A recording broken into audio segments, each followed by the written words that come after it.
Olwaliro ettendekero lya Madrasa Early Childhood Development Institute litikidde abayizi 8 bano nga bakuguse mu kusomesa abaana naddala ku mutendera ogusooka.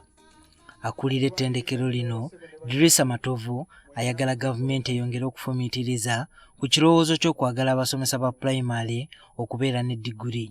Ffe tusuubira kyandibadde kikola ddala bulungi okubeera nga poliisi erina opportunity gyewa abaana abatasobodde egenda mu senior 6 okusobola okubeera nga bagenda mu maaso n'okukola certificates then ne ba-upgrading ne bakola diploma ne basobola okufuna degree.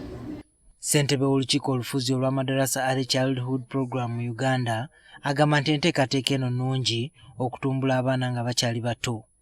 Ate ye Akulira Aga Foundation mu ggwanga akubiriza abayizi abatikkiddwa olwaleero okutuukiriza obuvunaanyizibwa okuyamba abaana okukula nga batuukiridde. The Madrasa Early Childhood Program was established some 37 years ago in the East African region, and here in Uganda it's been around for 26 years. With a view and goal of developing young minds, as MECP and its Teacher Training Institute continue to grow from strength to strength. The responsibility ahead of you is great. In your hands lie the future leaders, the artists, the scientists and world changers, and your role will be to set them on the right foot and enable them discover their fullest potential.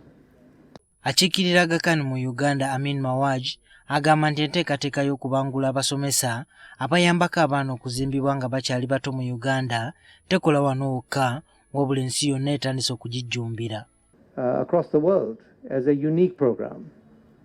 It's unique because it is focused on the child. It puts the child at the center of learning. It is unique because it is one of those very few programs that respects the traditions, the religious and cultural values of a community. Kirunda kiva ejjinja ng'ono ye mmyuka wa Ssaabaminisita owookubiri asiimye engeri Aga gy'atumbuddemu ebyenjigiriza mu East Africa. As a result, the Aga Khan community got associated with bringing up Muslims in Uganda to assist them in education.